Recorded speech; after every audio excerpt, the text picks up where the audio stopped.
Begin with chapter number 11 from your history book of grade 11, and the name of the chapter is Rise of Fascism in Italy 1922 to 39. So Italy. So in Italy, this kind of philosophy also you can say that is fascism. It is a kind of philosophy. Now, what is the background and what kind of philosophy it was? So post-war discontent and the rise of Mussolini to power. The unification of Italy had been completed in 1870, but the new state was weak both economically and politically. Italy had signed the Triple Alliance in 1882 and thus became the ally of Germany and Austria. But when the First World War broke out, Italy did not support Germany and Austria and remained neutral.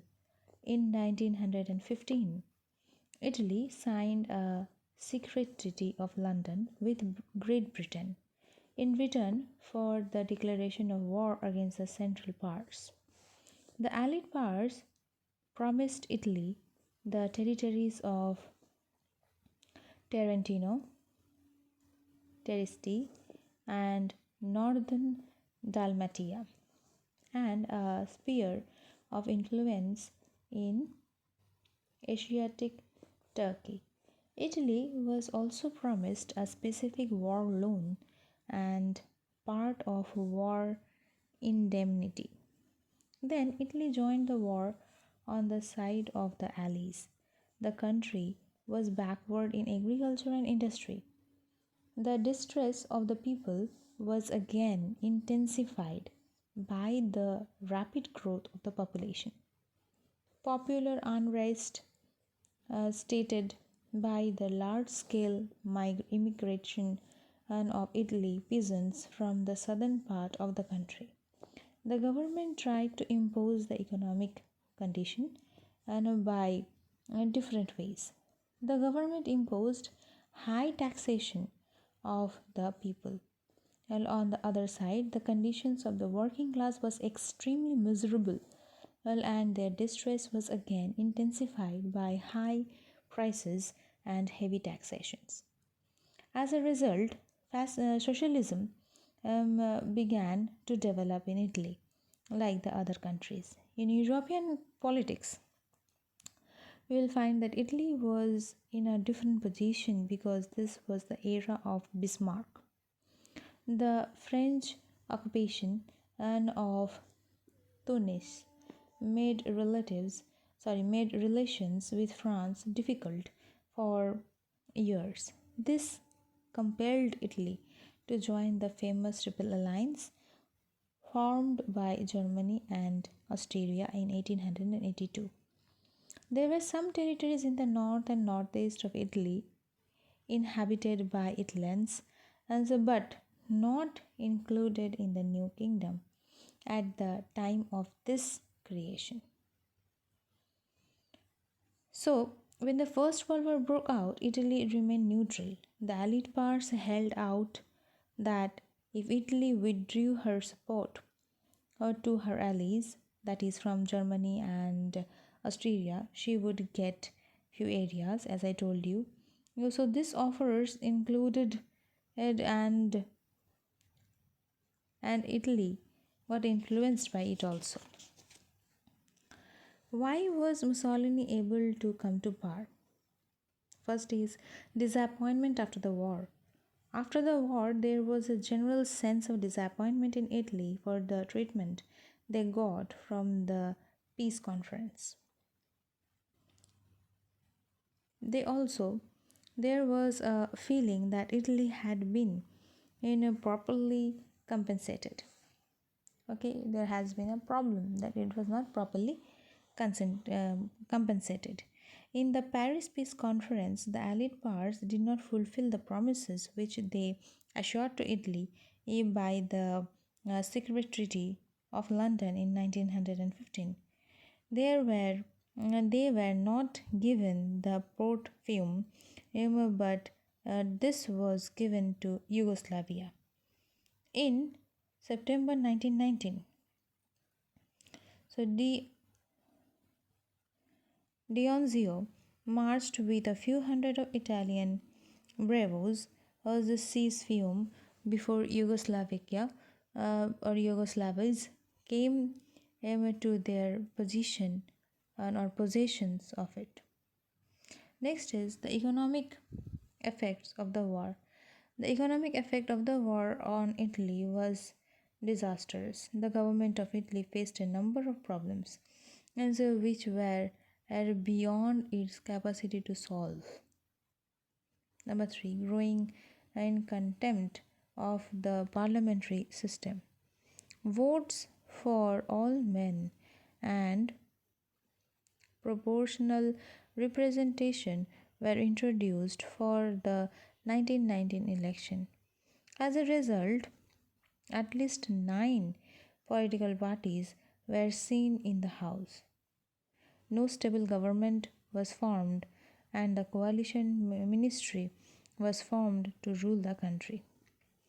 A wave of strikes. As there was no stable government in many areas, particularly in the industrial regions of the north, there were series of labor strikes. In some cases, the workmen seized the factories. The peasants were also affected very much, and they were ousted the landlords and seized their property.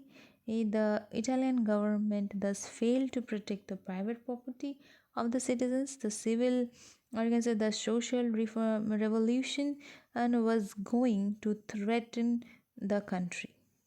It looked for some years that Italy would become communist when the Italian Communist Party was formed in 1921. Mussolini and the public support. In this chaotic situation, Italy needed a bold leadership.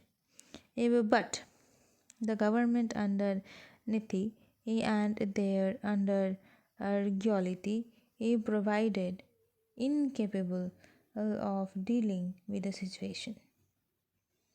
In this acute situation, Mussolini and his fascist party gradually attract many sections of the society because he wanted to rescue the country from this unstable and feeble government. So Mussolini was a journalist and an ex-socialist.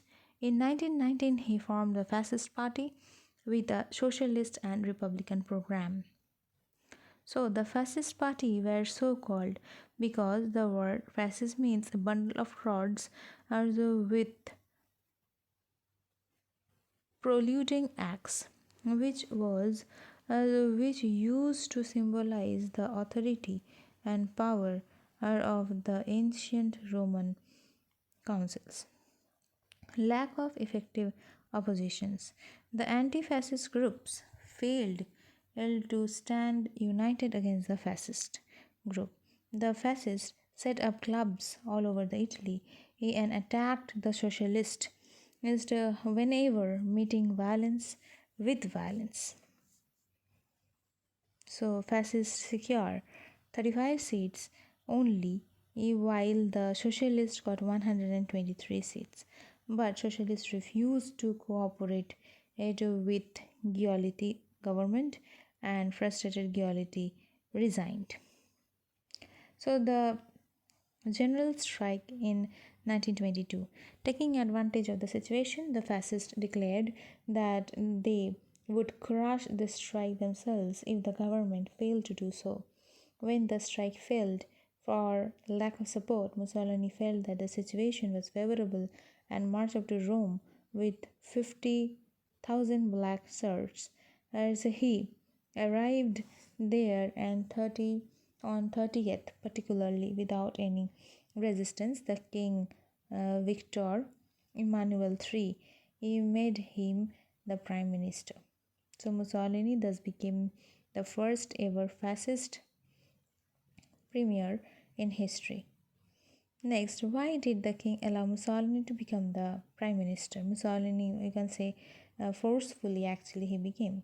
So many historians believe that the regular army of Italy could easily despite the supports of the Mussolini, who were disorderly and poorly armed.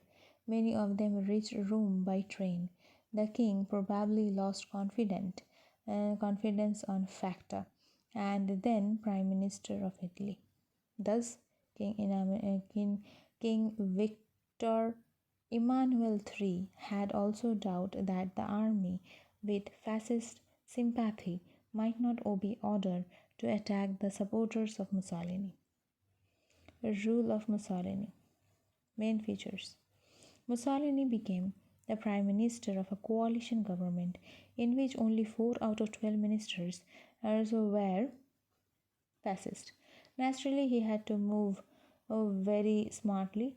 In the beginning, fascism did much for Italy. First of all, it restored the confidence of the nation and made administration efficient and with very respect.